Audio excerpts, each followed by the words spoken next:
the case just roughly was brought by a group that wanted to train specifically the PKK and the Tamil Tigers in the use of international law and petitioning the UN to settle their disputes peacefully and non-violently. That's what they wanted to do. And the Supreme Court said training them in that is material support for terrorism. There are two fallacies in this opinion that I want to point out just to show the absurdity of the opinion itself. It was challenged as being unconstitutionally vague under the Due Process Clause, and it was challenged as a violation of the First Amendment. As far as the vagueness challenge, the court said, we don't know how you want to advocate. You've been too vague in telling us how you want to advocate, so we can't tell you if the law is too vague. And refused to say that the law was too vague. Now, the idea of a vagueness challenge is simple. We have the right to be put on notice of what is criminal, right? If you're going to make something criminal, then the Constitution says we got to know what forms of advocacy are criminal. And the Supreme Court said, because we don't know exactly how you're going to advocate, we can't tell you if the statute is too vague and therefore unconstitutionally criminalizes that. The other thing that they did,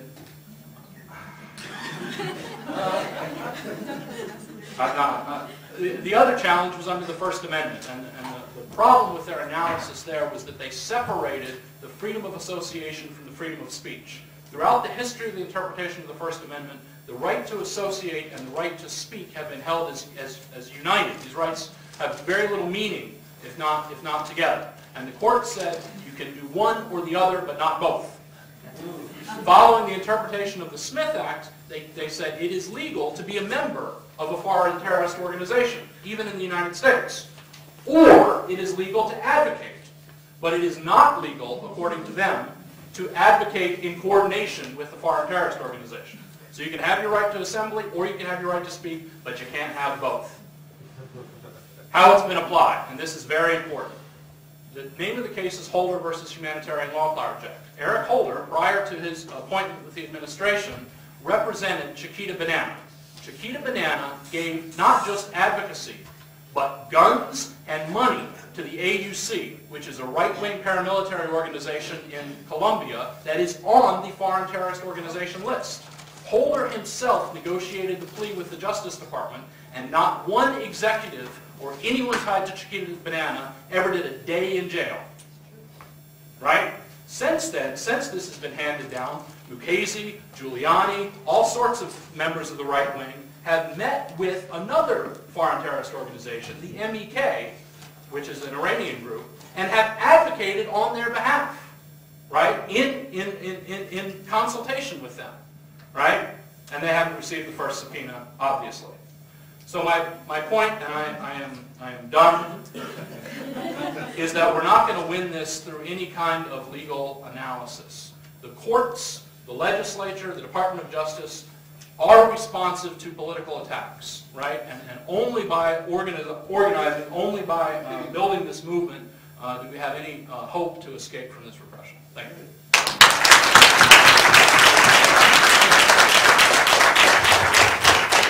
Thank you, Peter.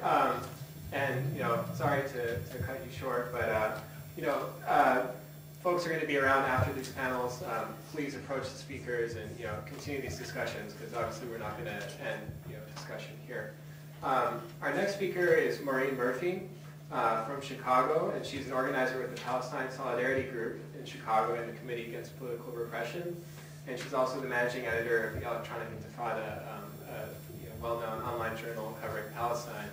And Maureen was one of the activists who received a subpoena to appear before this grand jury in December, and also one of the 23 people now who stood strong and refused to participate in that witch hunt. So please welcome Maureen Murphy.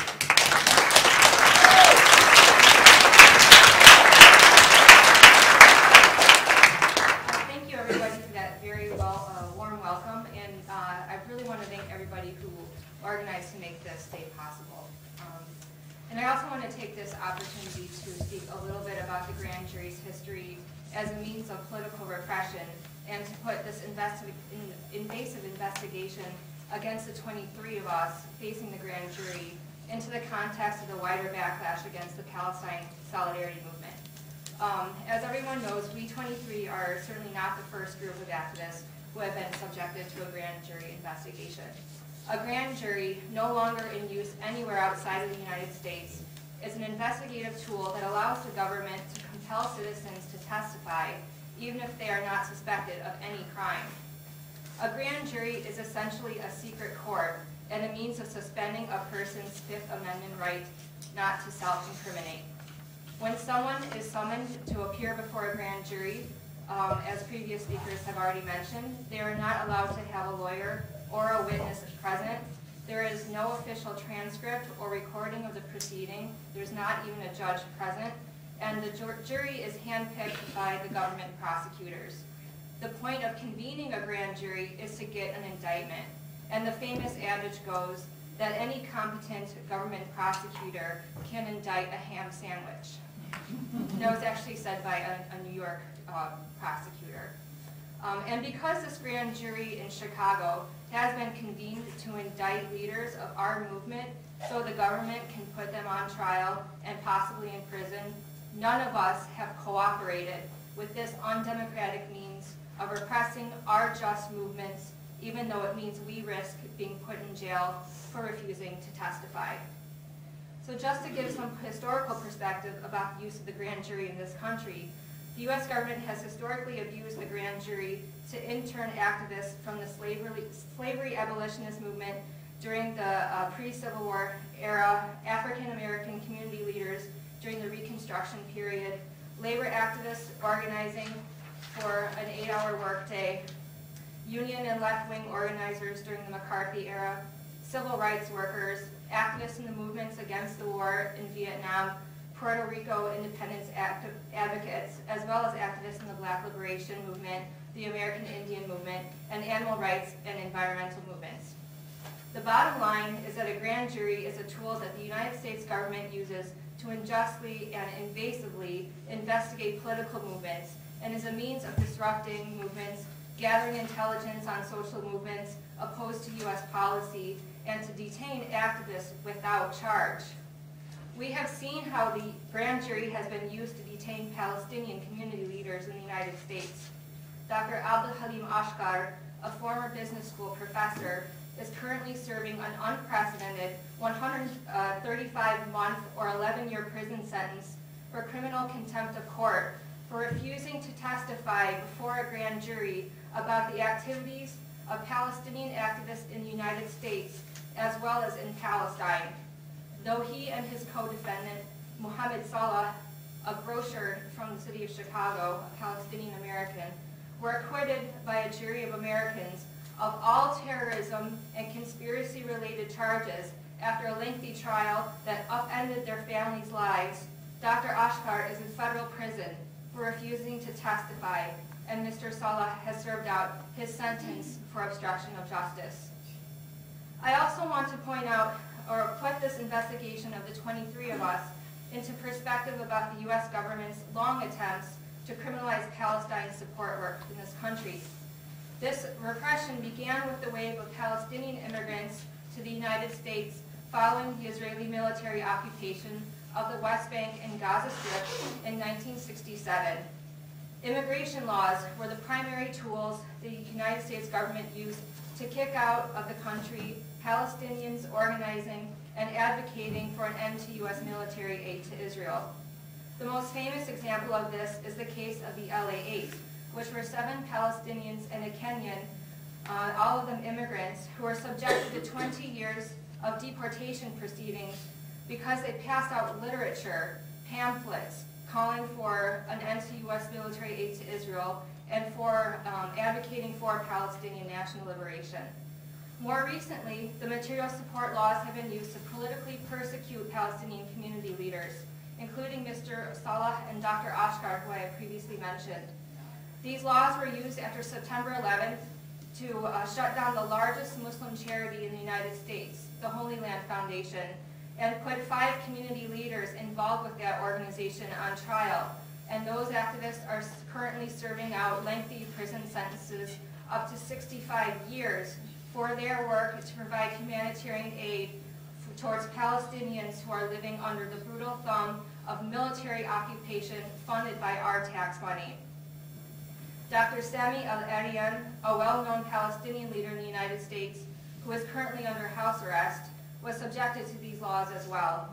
He signed a plea deal agreeing to be deported rather than subjecting his family to yet another trial, but the catch is that he is a stateless Palestinian with no country to be deported to.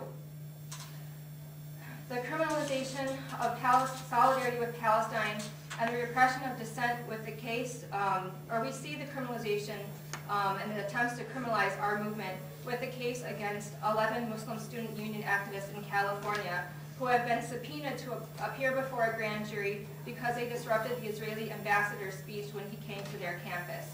They face misdemeanor charges for standing up and challenging the Israeli ambassador's deadly lies. And I'll try to wrap up. I'm going to do my best. But I want to also put this repression against our movement into the wider context of backlash against a growing and increasingly victorious movement that is challenging the status quo of U.S. aid to and unconditional diplomatic support of the repressive government of Israel. The boycott, divestment, and sanctions movement, which came about in 2005 when a broad spectrum of Palestinian political organizations and civil society groups, both in Palestine and in exile, put a statement out calling for these tactics modeled off of the movement that helped put an end to apartheid in South Africa. The boycott, divestment, and sanctions movement is Palestinian-led and gives a clear signal to those of us in the international solidarity movement about how to best support the Palestinian struggle for liberation by confronting those who profit from the status quo of occupation, dispossession, and colonization, who support it ideologically and make it impossible to do business as usual with apartheid Israel. This movement challenges the charade of U.S.-brokered, go-nowhere peace talks and reasserts that this is about the historic and inalienable rights of the Palestinian people and specifically calls in support of the Palestinian right to self-determination, for an end to the military occupation, and for the equal rights of Palestinian citizens in Israel and the right of return of all Palestinian refugees. This movement has snowballed in the past several years and has claimed many victories and is truly unstoppable. The Israeli government is pouring millions of dollars into disrupting this movement. However, the tide has turned, and those who support the occupation and profit from it and promote the subsidizing of the occupation with our tax money find themselves confronted at nearly every turn. I want to conclude by reiterating the good news is that the United States' imperialist designs in the Middle East are not going too well these days.